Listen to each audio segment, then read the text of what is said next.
లోక్సత్తా వ్యవస్థాపకుడు జయప్రకాష్ నారాయణ ఈ రెండు రాష్ట్రాల్లోని ఆయన మాట అంటే ఒక విలువ ఉంటుంది. అంతేకాకుండా అన్నిటినీ అధ్యయనం చేసిన తర్వాత ఆయన మాట్లాడతారు. రాజకీయంగా సైతము ఒక రకంగా చెప్పాలంటే ఆయన చేసేటటువంటి జడ్జిమెంటు, చెప్పేటటువంటి నిర్ణయాలు చాలా హేతుబద్ధంగా ఉంటాయి. ఎవరు కూడా కాదని లేనటువంటి విధంగా ఉంటాయి. అటువంటి జయప్రకాష్ నారాయణ ఇటీవల ఎన్నికల్లో మనం చూసాము.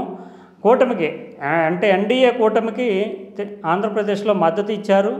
అది గెలిచిన తర్వాత సైతము ఆయన స్పందించారు. ఇదంతా ఓకే. కానీ అప్పటి ముఖ్యమంత్రి ఇప్పటి వైఎస్ఆర్ కాంగ్రెస్ పార్టీ అధినేత జగన్మోహన్ రెడ్డి చాలా జీనియస్, జగన్ లాంటి చాలా జీనియస్ ఉండాలి అనే వ్యాఖ్యానించారు జయప్రకాష్ నారాయణ. అంటే ఎవరు నమ్మకపోవచ్చు, కానీ జయప్రకాష్ నారాయణ ఆ రకంగానే ఇటీవల ఒక మీడియా ఇంటర్వ్యూలో వ్యాఖ్యానించారు.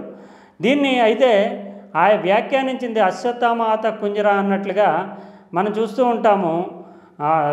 స్తుతి నింద అని అంటే పొగుడుతున్నట్లుగానే ఉంటుంది, కానీ తిట్టడం అంటే వాడు చాలా మంచి బడుద్దాయి అంటే బడుద్దాయి అంటేనే మూర్ఖుడు అని, కానీ మంచి అనేదాన్ని అది ఒక స్తుతిలాగా అలాగా చాలా జీనియస్ అయి ఉండాలి. పోలవరం ప్రాజెక్టుకి సంబంధించి ఒక ఆవేదనాపూరితమైనటువంటి వ్యాఖ్య చేస్తూ జయప్రకాష్ నారాయణ ఈ కామెంట్ చేశారు.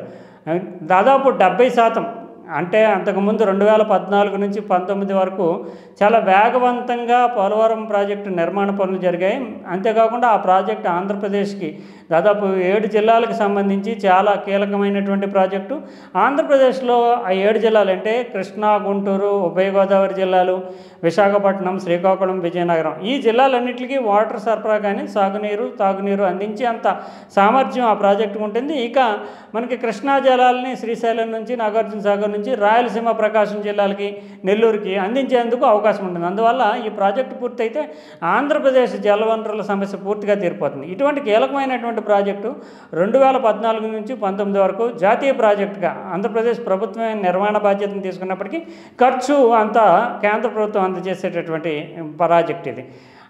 70% చాలా వేగవంతంగా జరిగినటువంటి ప్రాజెక్ట్ని దాదాపు 5 ఏళ్ల పాటు ఒక్కడుగు కూడా ముందుకు పడకుండా ఆపేయడం అంటే అందులోని కేంద్రం మానిటరింగ్లో ఉన్నటువంటి ప్రాజెక్టు, కేంద్ర ప్రభుత్వం దశలవారీ నిధులు విడుదల చేస్తున్నటువంటి ప్రాజెక్ట్ని ఆపడానికి చాలా జీనియస్ ఉండాలి. ఎందుకంటే దానికి కారణాలు చూపించాలి. అంతేకాకుండా జాప్యాన్ని ఉద్దేశపూర్వకంగా జరిగింది అని కాకుండా ప్రజల దృష్టిలో మేనేజ్ చేయాలి, అటు కేంద్ర ప్రభుత్వాన్ని మేనేజ్ చేయాలి, టెక్నికల్గా కూడా అది ముందడుగు వేయకుండా చూడాలంటే ఇన్ని రకాలైనటువంటి అవకాశాలు అంటే ఎంత సాఫీగా చేసినా 5-6 ఏళ్లలో 30% పూర్తి చేసి 100% పోలవరం ప్రాజెక్ట్ని కంప్లీట్ చేయొచ్చు. కానీ కంప్లీట్ చేయకుండా ఎక్కడ వేసిన గొంగళి అక్కడే అన్నట్లుగా ఉంటూ కూడా ఆ ప్రాజెక్టు నడుస్తుంది అనేటట్టు విధంగా చూపించడం అంటే చాలా తెలివితేటలు ఉండాలి, చాలా జీనియస్ ఉండాలి. ఈ రకమైనటువంటి వ్యూహంతో ఏ రకమైనటువంటి వ్యూహంతో వెళ్ళారో కానీ ఆ దశకి అంటే దాదాపు పతాక స్థాయికి చేరుకున్నటువంటి నిర్మాణ పనులను నిలిపివేసి